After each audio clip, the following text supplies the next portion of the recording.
नमस्कार, जोहार, अभिनंदन। मैं आस्था आप सभी का चाय पे चर्चा में स्वागत करती हूँ।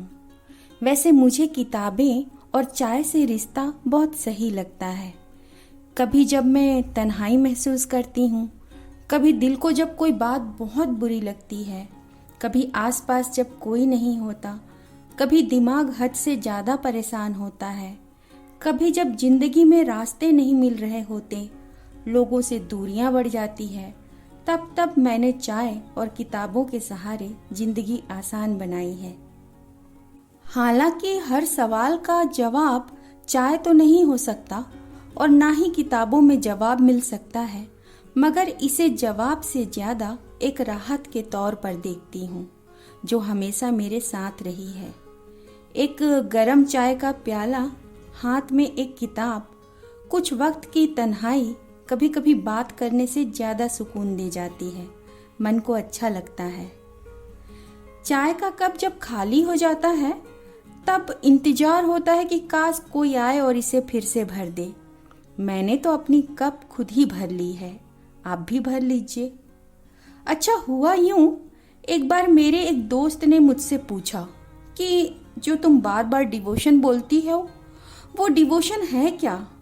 वैसे कुछ जवाब देने से पहले मैं एक कहानी सुनाती हूँ, और ये कहानी कल्पना नहीं बल्कि वास्तविक घटना है मेरे बचपन की। आज भी वो यादें उतनी ही ताजगी के साथ याद है। शाम को छत पर टहलना बेहद पसंद था मुझे। रोज सुबह शाम को हाजिरी लगाने मैं छत पर जाया करती थी। वैसे छत पर जाने की अनुमति नहीं थी मुझे। मेरे पापा और माँ का कहना था कि हमारा आंगन और घर इतना बड़ा है कि हमको छत पर जाने की जरूरत ना पड़े। वैसे इसमें कोई शक नहीं था, हमारा घर किसी रजवाड़े के घर से कम भी नहीं था, लेकिन एक बाउंड्री में घिरा हुआ मुझे मकान लगता था। गिने चुने लोगों का ही आना जाना था वहाँ। उन गिने चुने लोगों में एक काम वाली थी, एक बंधुआ मजदूर, एक दूध वाला, एक न्यूज़पेपर वाला और कुछ फैमिली फ्रेंड्स। जब भी मेरी काम वाली आती तब मुझे बड़ा खुशी मिलता। मेरे मुस्कुराने पर उसका मुस्कुराना मुझे अति प्रिय था। जब वह आती तब मैं उसके आसपास ही रहती थी, क्योंकि मेरी माँ, मेरी बड़ी माँ के लिए वो किसी न्यूज़पेपर से कम नहीं थी और मेरे लिए कहानी की किताब जैसी। 2-3 घंटों में पूरे मोहल्ले की खबर सुना डालती थी। एक दिन मैंने अपनी काम वाली बाई, जिसे हम नानी बुलाते थे, उनको अपनी मॉम से कहते सुना, सती अब सारा काम छोड़ रही है। माँ ने पूछा, क्यों? नानी ने कहा, जिसने सती को अपना रखा है वह नहीं चाहता कि वह धंधा करे। माँ ने कहा, शरीर रहते तक चलेगा यह सब, फिर क्या होगा, कुत्ता भी नहीं पूछेगा। नानी बोली, सही कह रही हो बहू। बहू हमारे यहाँ उस औरत को कहा जाता है जिसका समाज में एक विशेष प्रतिष्ठा होती है, या फिर वो जो घर में एक बड़ा दर्जा रखती है। मेरे मन में उत्सुकता थी, यह सती कौन है? नानी अपना कार्य खत्म करके जाने लगी थी। मैंने नानी से पूछा, नानी ये सती कौन है? नानी बोली, रोज सुबह सती चौरा में गीले कपड़ों में बन ठंड के जल चढ़ाने आती है बेशरम, देख लेना। अगले दिन सुबह मैं जल्दी उठ चुकी थी, अपना पूरा काम करके पढ़ने बैठ चुकी थी। उस दिन पहली बार मैं सुबह 3:30 बजे उठी थी और सुबह 5:30 बजे तक पूरी तरह से रेडी हो चुकी थी। वैसे ऐसा करके मैं अपने माता पिता को रिश्वत दे रही थी, जिससे मैं उनकी नज़र से बच पाऊँ और छत पे जा पाऊँ। सबसे छुपते छुपाते मैं छत पर गई थी।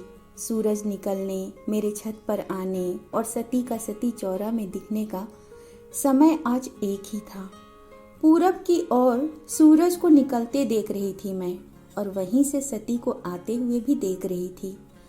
थोड़ी ही दूर तालाब से नहाकर गीले कपड़ों में हाथ में कांसे का लोटा लिए वह तुलसी चौरा की तरफ आ रही थी। सांवला रूप, बड़ी और गहरी आंखें, घुंघराले बाल, मीडियम हाइट, सुगठित शरीर, उस पर गहरे पीले रंग की साड़ी, सबकी नज़रों में सचमुच बड़ी खूबसूरत थी वो। और मुझे भी पहली नज़र में बहुत ही सुंदर लगी थी। मोहल्ले का नाम वैसे तो सतीवाड़ा था, पर वह मोहल्ला सती चौरा से ज़्यादा सती के नाम से मशहूर था। अब समझ में आया था क्यों। मैं उसे सती चौरा में जल चढ़ाने के बाद उसको उसके घर की ओर जाते देखी। छोटा सा मकान था, परंतु फूल पौधों से खिलता लहलहाता हुआ दिख रहा था। मैं उसे तब तक देखती रही जब तक वह ओझल ना हो गई। दिन भर उसका चेहरा मेरी आंखों में था। शाम होते ही मैं फिर छत पर गई। उसके घर की ओर देखना जैसे आज शाम की मिठाई हो, रसगुल्ला, जो मेरे बड़े पापा रोज हमारे लिए ऑफिस से लौटते वक्त लाते थे और मेरी माँ मेरे अच्छे काम के इनाम के रूप में मुझे देती थी। मैंने देखा उसका मकान रोशनी की लड़ियों से सजी थी। इस मकान को मैंने कई बार देखा था, लेकिन रोज शाम को इतनी गाड़ियां खड़ी होती थीं कि वो घर कहीं खो जाता था। बस गाड़ियां ही गाड़ियां दिखती थी। अब ऐसा नहीं था कि वह मकान खूबसूरत से बदसूरत हो गया था, लेकिन खूबसूरती शायद कहीं छिप गई थी। एक लंबी सांस अंदर लेकर मैं छत से नीचे उतर आई। दूसरे दिन की तैयारी करनी थी मुझे। वापस घर से हॉस्टल जाना था। फिर वही कॉन्वेंट का अनुशासित जीवन, जिसका अपना ही मजा था। कुछ महीनों में सती की यादें धूमिल हो चली थी। परीक्षा खत्म हुई और मैं वापस घर आई। पापा के घर में रहते हुए मैं कभी कॉन्वेंट के डिसिप्लिन लाइफ को भूल ही नहीं पाई, क्योंकि मेरे पापा मुझे किसी हॉस्टल वार्डन से कम नहीं लगते थे। उनके घर में रहते हुए छत पर जाना किसी युद्ध में जाने से कम नहीं था। मुझे बखूबी मालूम था कि मैं ये युद्ध नहीं जीत सकती। कुछ दिन यूं ही चलता रहा और पापा फिर अपने वर्किंग प्लेस में वापस लौट गए। अब मेरी सुबह शाम छत की हाजिरी पक्की हो गई थी।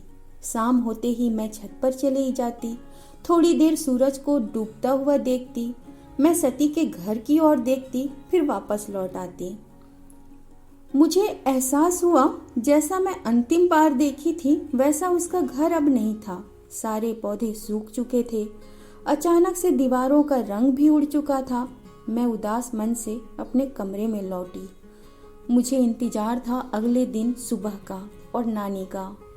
सुबह होते ही मैं छत पर सूरज का और सती का इंतजार करने लगी। सूरज तो रोज की तरह निकला, पर सती कहीं नहीं थी। नानी घर में आ चुकी थी। अपना कमरा साफ करवाने का बहाना बनाकर मैंने उसे अपने कमरे में बुलाया और उससे सती के बारे में पूछने लगी। नानी ने बताया, जिस आदमी ने सती को अपना रखैल बना रखा था वह एक व्यापारी था, जिसकी किसी दुर्घटना में मौत हो गई। वह पहले से ही शादीशुदा था। उसके बड़े बड़े 2 लड़के भी थे और उसकी पत्नी भी जिंदा है। वह आदमी अपने परिवार से सती के बारे में सब बता रखा था और सती को भी मालूम था सब। फिर भी उसने उसके लिए अपना धंधा छोड़ दिया। पागल थी वो। सती को जैसे ही उसके मौत के बारे में पता चला, शमशान घाट चली गई और जलती चिता में कूद गई। अच्छा हुआ समय रहते हुए उस आदमी के बेटों ने बचा लिया उसे। बहुत जल गई थी। उस मृतक आदमी के बेटों ने ही इलाज करवाया। अब कोई काम धाम नहीं करती। उसको कौन रखेगा काम पर भी। उसके बेटे ही खाने पीने भर का पैसा दे जाते हैं। बनाती खाती और पड़ी रहती है। अचानक माँ की आवाज कानों में सुनाई दी, गुड़िया नानी को भेजो, तुम्हारा काम हो गया हो तो। मैंने कहा, हाँ माँ।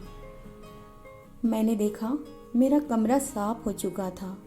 महीनों से पड़ी हुई धूल नानी ने साफ कर दिया था। उस दिन मुझे शाम की नहीं बल्कि दूसरे दिन सुबह का इंतजार था। रात भर सो नहीं पाई थी मैं। सुबह जल्दी उठ गई। अनमने और भारी मन से छत पर गई। सूरज अपने सही समय पर उग रहा था। गीले कपड़ों में सती चौरा की ओर आते दिखाई दे रही थी। उसके शरीर पर गीले सफेद कपड़े थे। जल चढ़ाते हुए वो मुझे पहले से ज्यादा खूबसूरत दिखाई दे रही थी। शास्त्रों में राधा, मीरा, सती को अलग अलग तरीके से बताया गया है और शायद सबकी अपनी अपनी वैल्यू है, परंतु सतीवाड़ा की सती मेरी नज़र में इन तीनों का मिला जुला रूप थी। एक ही रूप में तीनों का समावेश। मैंने पुनः सती को उसके घर जाते देखा। सती का सफ़र बाजार से मकान, मकान से घर, घर से मंदिर तक का था। आज पहली बार मुझे लगा कि मैं चीख चीख कर कहूँ कि मैं वहाँ रहती हूँ जहाँ सती रहती है। इतने में ही मेरी माँ मुझे खोजते हुए छत पर आ चुकी थी। माँ के कुछ भी कहने से पहले मैंने कहा, माँ, कल मैं आपके साथ सती चौरे पर जल चढ़ाने चलूं क्या? और ये सुनते ही माँ खुश हो गई, क्योंकि उनकी ये बेटी शायद कभी पूजा नहीं करती थी। कॉन्वेंट में पढ़ते हुए वो हमेशा चर्च जाना पसंद करती थी। बेहद खूबसूरत था वह सुबह। वह आज भी मेरे जीवन में रोशनी लाती है। अब हकीकत की भीषण आग सती के लोटे के जल से शांत हो चुकी थी और सती चौरा में माँ सती की मूर्ति मुस्कुरा रही थी। अब उस सवाल का जवाब देती हूँ मैं, जो मेरे दोस्त ने मुझसे पूछा था कि डिवोशन क्या है।